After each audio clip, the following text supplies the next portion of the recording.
Hello guys, welcome back to your channel ICSE friend. This is your friend ICSE friend.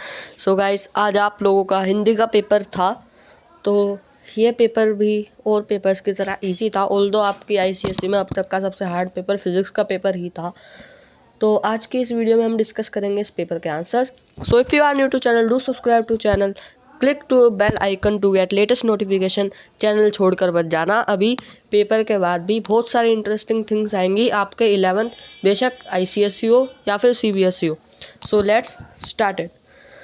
तो आपका section है 40 marks का था। First question as all like that, हमेशा की तरह आपका फर्स्ट क्वेश्चन कंपोजिशन राइटिंग का था। इसमें 250 वर्ड्स में हमें कोई एक टॉपिक ऑप्ट करना था और उसमें लिखना था। तो your first topic was plastic मुक्त भारत स्वच्छ भारत। इसमें हमें अपने आइडियाज़ लिख सकते हैं। इसमें हमें ये लिखने के लिए कहा है कि आप अपने आइडियाज़ लिखिए और जो सरकार को करना चाहिए वो लिखिए। तो हम इसमें लिखने वाले थे, हम इसमें बहुत सारे उदाहरण दे सकते थे। सेकंड, समाज में फैली समस्याओं में महंगाई तक जनसंख्या वृद्धि एक गंभीर समस्या है। इसमें हमें महंगाई के बारे में लिखना था। आप इसमें बहुत सारे पॉइंट्स लिख सकते थे कि बढ़ती महंगाई के साथ बढ़ती महंगाई के साथ गरीबी बढ़ती है और बाल मजदूरी, बाल श्रमिक श्रमता बढ़ती है। लोग मजदूरी करने जाते हैं और कई बार लोग कुछ अच्छे कदम नहीं उठाते, मीन्स बुरे कदम, लाइक आत्महत्या कर लेते हैं ऐसे। Your next part was Bharat विविधताओं का देश है। इस वाले क्वेश्चन में हमें ये बताना था, इस वाले में ये पूछा गया था कि आप किसी स्टेट की यात्रा करके आए हैं, उसका उल्लेख कीजिए। तो हमें बताना था कि वहाँ पे क्या क्या था। इसमें फर्स्ट पैराग्राफ में आपको इंट्रोडक्शन देना था, दूसरे में खान पान के बारे में लिखना था, तीसरे में रहन सहन और प्रकृति का सौंदर्य वगैरह आपको मीन्स एक प्रस्ताव अच्छे से लिखना था, उसमें बताते हुए आपके कंपोजिशन में वो सब होना चाहिए था। फोर्थ वन वाज योर मौलिक कहानी। कोशिश करने वालों की कभी हार नहीं होती। I think it was the most easiest out of these all, as like हर किसी ना किसी के पास इस टॉपिक पे ऊपर कोई कहानी होती है, बट इसमें हमें जो कहानी लिखनी थी करते हुए अपने जीवन से संबंधित एक मौलिक कहानी लिखिए। It should be related to your life. Okay, it should be related to your life. तो ये भी हमने कर दिया था। It was also a very easy question, ये भी अच्छा सा क्वेश्चन था। नेक्स्ट वाज योर चित्र वाला क्वेश्चन। यस, इस फोटो में लाइक चिल्ड्रन आर देयर। इसमें न्यूज़पेपर लेके एक लड़की बैठी है, न्यूज़पेपर पढ़ रहे हैं हम। इस वाले में हम समाचार पत्र की विशेषताएं आदि इन सब के बारे में हम बता सकते थे। So it was your first question. It was of around it was of 15 marks. Second question number 2 is your letter. हमारे चैनल पर ऑलरेडी लेटर का इम्पोर्टेंट पैटर्न्स डाल दिए गए थे, जिससे आप लोगों को कोई दिक्कत ना हो, और ऐसे इम्पोर्टेंट चीज़ों के लिए आप सब्सक्राइब कर दीजिए चैनल को जल्दी से। So second one was your पत्र लेखन। It was of 120 words and we have to opt out of 2। औपचारिक और अनौपचारिक में से एक करना था, जैसे हर बार होता है। So mainly student do opt your second one, औपचारिक में हमें सीधा सीधा बताना था कि हमारा जो एक फ़ोन था MI का, वो ख़राब हो गया है, हमें उसे बदलवाना है। उसका विषय हम ये लिखेंगे, मोबाइल में खराबी आने पर उसे बदलवाने हेतु, इसका ये विषय था। Okay, so first and your first one was Amrit. इस बार आपने आज़ादी का अमृत महोत्सव एक अनाथ आश्रम में छोटे बच्चों के साथ मनाया। उन बच्चों के साथ बिताए हुए तथा खुशियाँ का वर्णन करते हुए अपने मित्र को। इस वाले में हमें पत्र लिखना था। Means all material was already given to you, like हमें सब बता रखा था कि हमें ऐसे ऐसे करके पत्र लिखना है। Now if we go to your third part. Yes, your third part was your so your third question was your composition. Unseen passage वाला क्वेश्चन था ये। इसमें हमें एक कहानी दे रखी थी छोटी सी, जिसमें लिखा था एक दिन तोता और एक दिन क्या होता है, वसंत ऋतु का आगमन होता है, परंतु मोर उदास है। मोर और कोयल दोनों उदास रहते हैं। तो आगे राजा एक जांच आयोग का गठन करवाता है, जिसका प्रमुख कौवे को बनाया जाता है। ठीक है। जब कौवा फिर वहाँ जाकर देखता है कि वो दोनों टेलीविज़न में देख रहे थे कि एक गायक और एक नृत्यांगना मोर पंख पहनकर नाच रही थी, गायिका मधुर स्वर में गा रही थी। इन दोनों को पुरस्कारित किया, उनको सम्मानित किया गया था और ये दोनों सोचने लगे कि हम तो हर रोज़ सबके मन को बहलाते हैं, लेकिन हमारी कोई प्रशंसा नहीं करता। तो ये था इस कहानी का एक main point. Your second paragraph, अगर आप अपने सेकंड पैराग्राफ में देखें, इसमें लिखा है कौवे को इन सब बातों का पता चला, तो उन लोगों को समझाने के लिए उसने अपने आप का उदाहरण देकर बताया कि मुझसे लोग बहुत नफरत करते हैं, सब पक्षियों में मुझे सबसे अधिक निरादर की नज़रों से देखा जाता है। तो दिस बात, तो फिर कौवा लास्ट वाले पैराग्राफ में उन्हें ये बताता है कि जो मोर होता है उसके लिए उससे बड़ी प्रोत्साहन की बात क्या होगी कि उसे भगवान श्री कृष्ण अपने सिर पर धारण करके रखते हैं। तो ये उसका पुरस्कार हो गया। वहीं दूसरी तरफ जो कोयल है वो हमें बसंत ऋतु की सूचना देती है और आम के पकने की लहरों की खुशियाँ देती है, ये उसका पुरस्कार है। तो यही सब पॉइंट्स थे जिसमें आपके पांचों के पांचों क्वेश्चंस हो गए थे।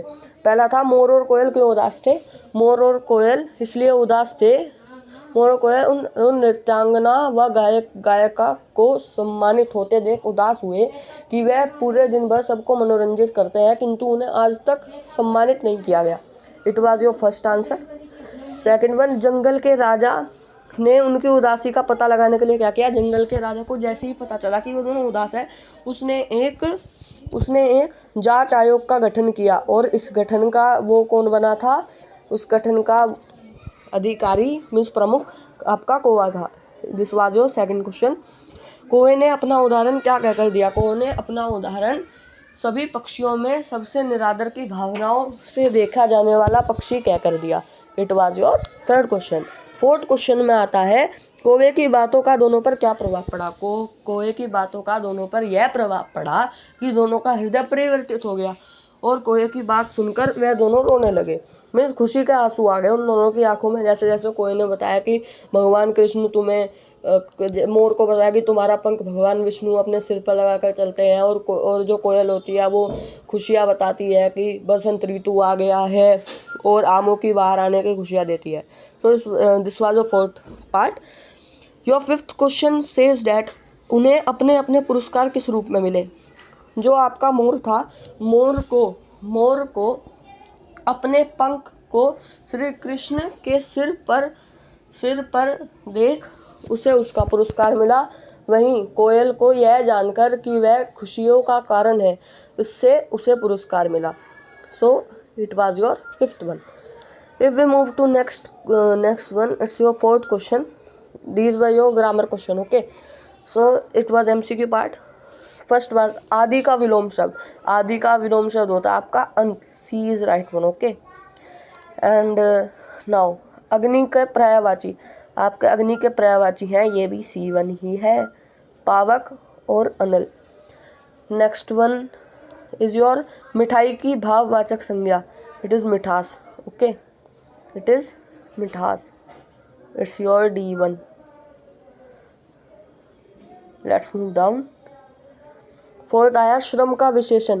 तो श्रम का विशेषण था आपका श्रमिक। श्रम का विशेषण श्रमिक, A part.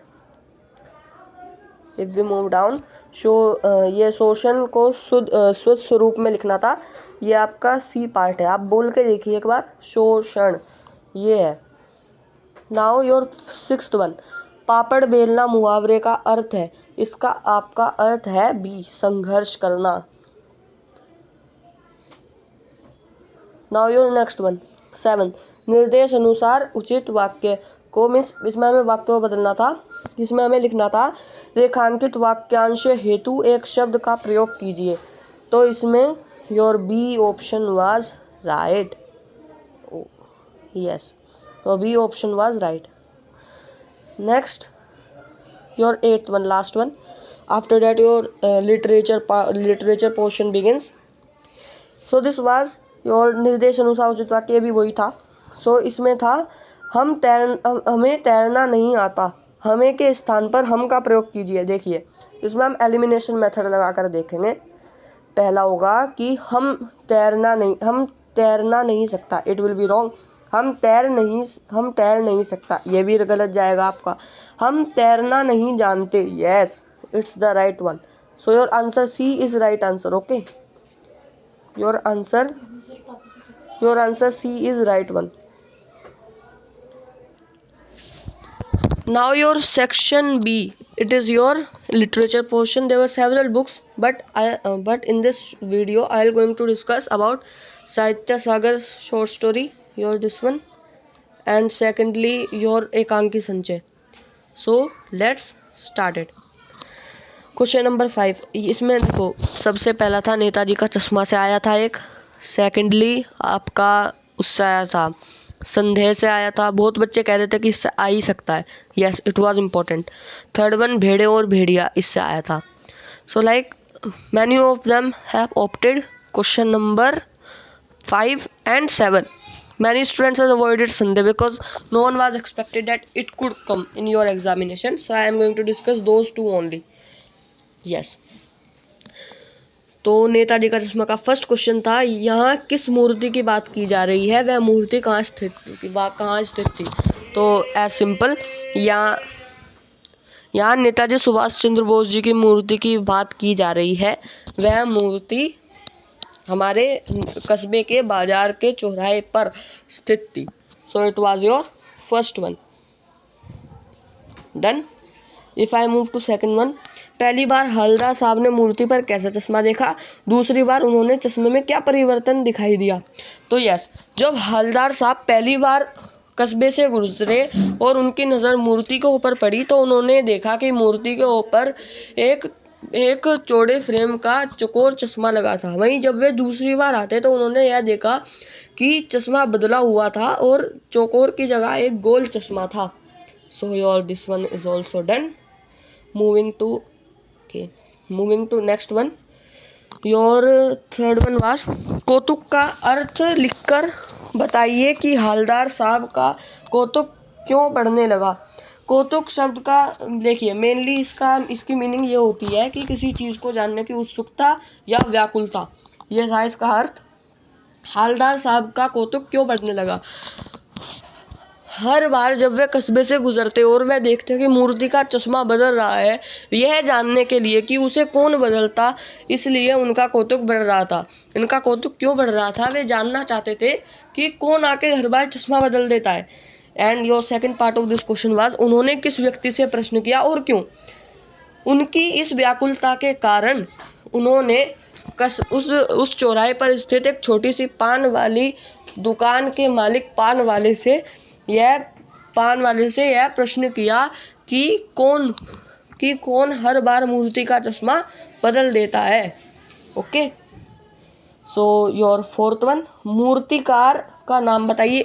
Look, if you have gone thoroughly to the chapter then only you would answer this question. Okay, मूर्तिकार का नाम बताइए। हवलदार साहब के अनुसार मूर्तिकार द्वारा मूर्ति पर पत्थर का चश्मा ना बना पाने के क्या क्या कारण हो सकते थे। सो यस, योर मूर्ति वाले का नाम, जो आपका मूर्ति वाले थे, जो आपके मूर्तिकार थे, वे उस कस्बे में स्थित प्राइमरी स्कूल के एकमात्र ड्राइंग के टीचर मास्टर जी थे। हवलदार साहब के अनुसार मूर्तिकार द्वारा मूर्ति पर पत्थर का चश्मा ना बन पाने के क्या क्या कारण हो सकते थे। सो फर्स्ट कारण वाज, उन्होंने यह सोचा था कि या तो मास्टर जी पर एक पारदर्शी पत्थर का चश्मा ना बन पाया होगा।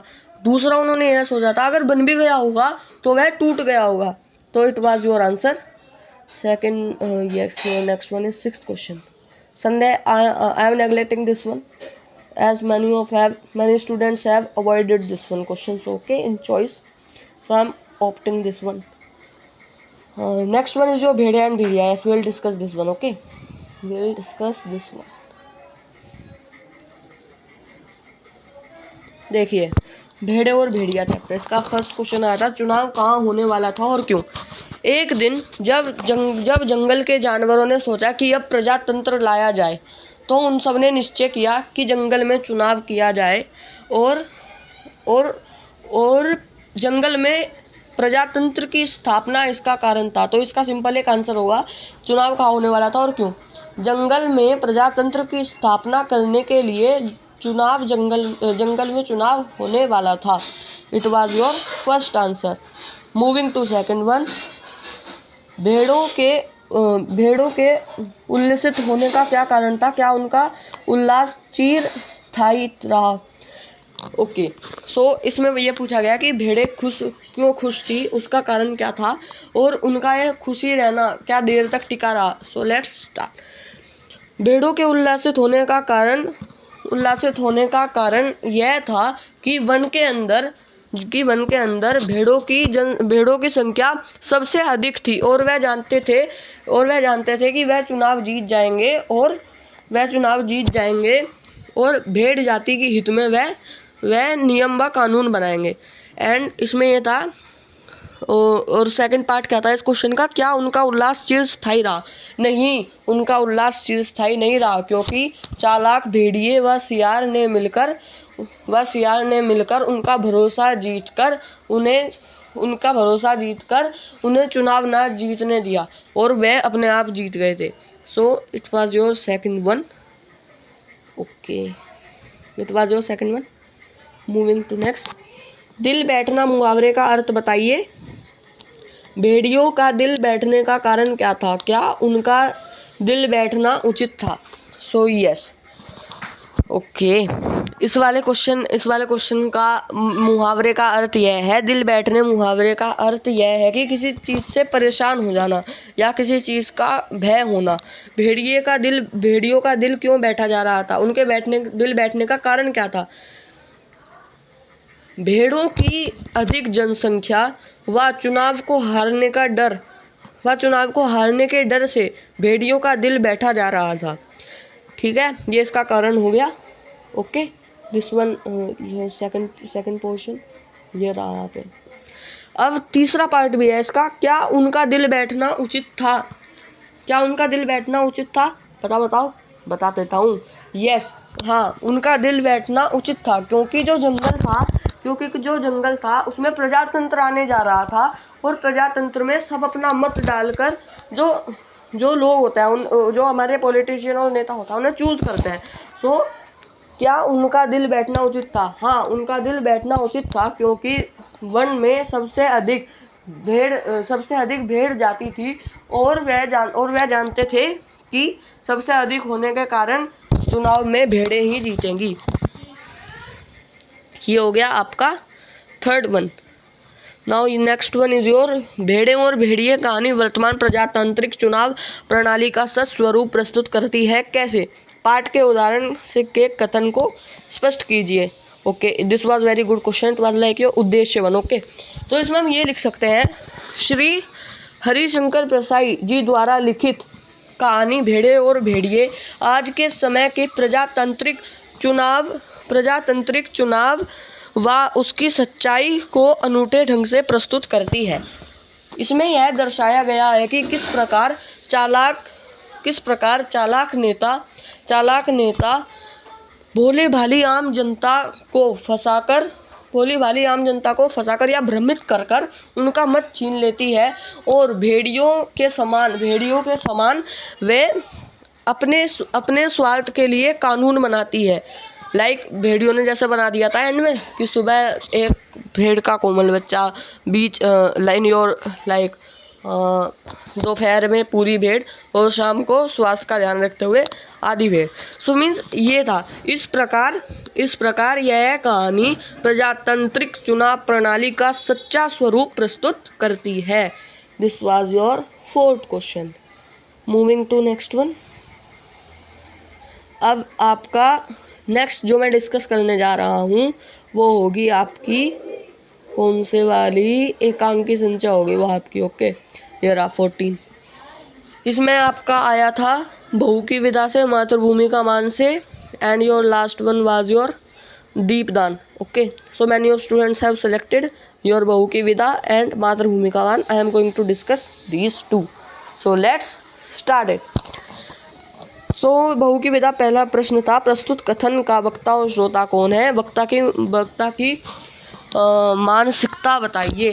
ओके, सो यस, इसमें आपके जो वक्ता हैं वह और कोई नहीं, आपके अंकल जीवनलाल जी हैं. यस, सो ये रहा. प्रस्तुत कथन के वक्ता जीवनलाल हैं. वह श्रोता कमला का भाई प्रमोद है. वक्ता की मानसिकता बताइए. वक्ता जीवनलाल की मानसिकता बेहद पिछड़ी हुई है. वह दहेज के लालची हैं और दहेज ना मिलने के कारण ही वह अपने बेटे की वधू यानी कमला को विदा करने से इनकार कर रहा है. It was your first one.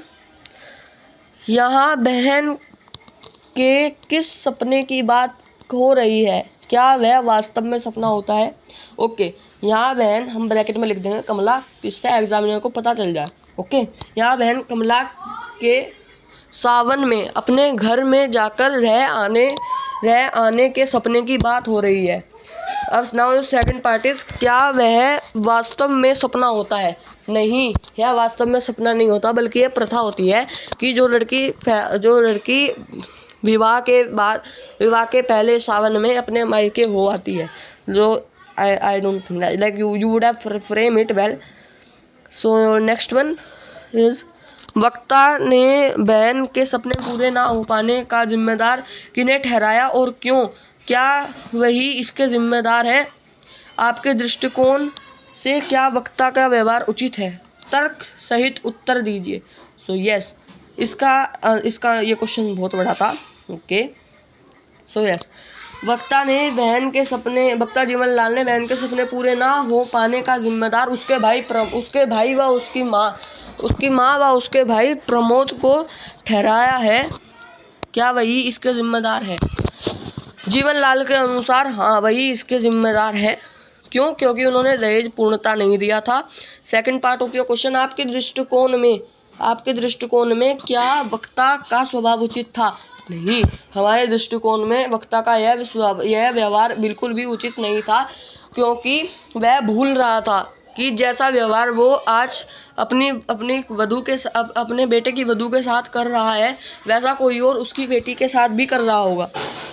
जिसमें हमने तर्क भी दे दिया है. इस वाले में हमने कहानी से रिलेटेड, एकांकी से रिलेटेड से ही बता दिया है. नेक्स्ट इज योर, इस एकांकी में समाज की किस ज्वलंत समस्या की ओर इशारा किया गया है? इस समस्या से समाज में क्या स्थिति उत्पन्न हो रही है? एकांकी से उदाहरण देकर स्पष्ट कीजिए. ओके, यह उद्देश्य पूछ लिया है एकांकी का. तो इसमें हम लिखेंगे, प्रस्तुत एकांकी में समाज में चल रही दहेज की आदान प्रदान की कुप्रथा को दर्शाया गया है. इस समस्या से समाज की स्थिति दिन पर दिन खराब होती जा रही है. यह कुप्रथा जीवनलाल जैसे दहेज के लोभी लोगों को बढ़ावा देती है. वह प्रमोद और कमला और उसके परिवार जैसे लोगों की परेशानियां बढ़ा देती है. इसमें हम ये सब लिख सकते हैं. नेक्स्ट वन इज योर मातृभूमि का मान. It's also important one. First, प्रस्तुत कथन का वक्ता कौन है? प्रस्तुत कथन के वक्ता मेवाड़ राज्य के महाराणा लाखा है. श्रोता वक्ता को अपने गीत के माध्यम से क्या कहना चाह रही है? श्रोताचारिणी है, वो अपने गीत के माध्यम से यह बताना चाह रही है कि युद्ध से किसी का भला नहीं हो सकता और वह यानी महाराणा लाखा युद्ध कर राजपूतों की अखंडता को ठेस पहुंचाएंगे. सेकंड, ये आपका फर्स्ट वन था.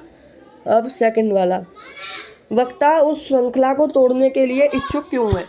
जब वक्ता यानी महाराणा लाखा ने अभय सिंह द्वारा बूंदी के शासक हमारे राव हेमू जी को जब उन्होंने जब उन्होंने मेवाड़ की अधीनता स्वीकार करने का प्रस्ताव भेजा था तो उन्होंने अस्वीकार कर दिया था। मेवाड़ के सॉरी जो हमारे राव हेमू जी हैं, उन्होंने अस्वीकार कर दिया था। इस कारण महाराणा लाखा ने उनसे युद्ध करने का निश्चय किया और उस राजपूतों की श्रृंखला को तोड़ने के लिए इच्छुक हो गए।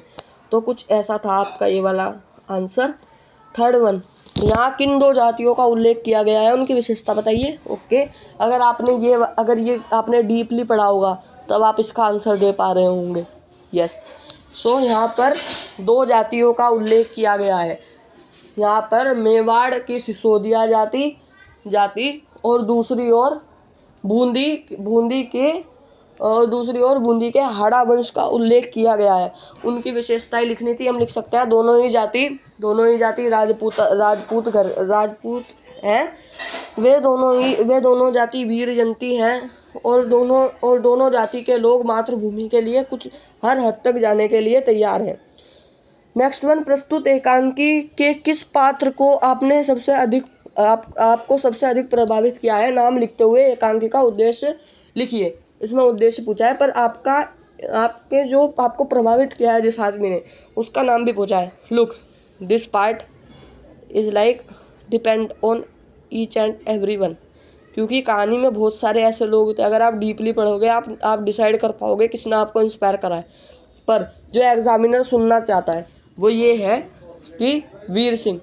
प्रस्तुत एकांकी में दर्शाए गए वीर सिंह व उसके साथियों ने मुझे सबसे अधिक प्रभावित किया है। इस एकांकी का उद्देश्य आज के समय के लोगों को एक सच्चे देशभक्त व उसकी देशभक्ति को दर्शाना है। यह हमें दिखाना चाहती है कि एक सच्चा देशभक्त कहीं भी रहकर अपने मातृभूमि का मान नहीं भूलता व उसकी रक्षा करने के लिए सदैव तैयार रहता है। जिस प्रकार हमारे वीर सिंह और उसके साथियों ने बूंदी का नकली दुर्ग होते हुए भी उसी समान युद्ध किया जैसे वह असली दुर्ग को बचाने के लिए करते। तो yes guys, this was our paper discussion video of Hindi. Hope you like it. Comment में बता देना यार तुम्हारा पेपर कैसा गया। एंड बायो के एग्ज़ाम के लिए बहुत सारी नई चीज़ आएंगी। Tomorrow I will upload it. And please यार do support channel, it's quite important. हाँ, और 11th के लिए भी बहुत सारा कंटेंट आएगा तुम लोगों के लिए, don't worry. So yes, this was your Hindi paper discussion video. I hope you do like it. So if you do like it, do like the video and do subscribe to the channel if you are new to it. So okay, thank you, tata, bye bye, jai hind.